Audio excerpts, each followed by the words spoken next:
মাজারে কেন টাকা দেই? কেন?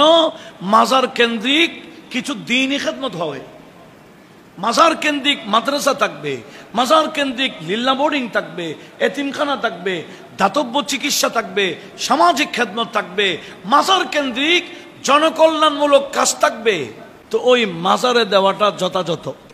ওলিউল্লাহদের উদ্দেশ্য হলো মানব কল্যাণ। আজকে ওলিউল্লাহদের মাজার কেন্দ্রিক মানব সেবা করার অনেক সুযোগ আছে, আছে না? মাজারে মানুষ টাকা দেয়। মানুষ মাজারে কেন টাকা দেয়? কেন? মাজার কেন্দ্রিক কিছু দ্বীনি খেদমত হবে, মাজার কেন্দ্রিক মাদ্রাসা থাকবে, মাজার কেন্দ্রিক লিল্লা বোর্ডিং থাকবে, এতিমখানা থাকবে, দাতব্য চিকিৎসা থাকবে, সামাজিক খেদমত থাকবে, মাজার কেন্দ্রিক জনকল্যাণমূলক কাজ থাকবে। তো ওই মাজারে দেওয়াটা যথাযথ।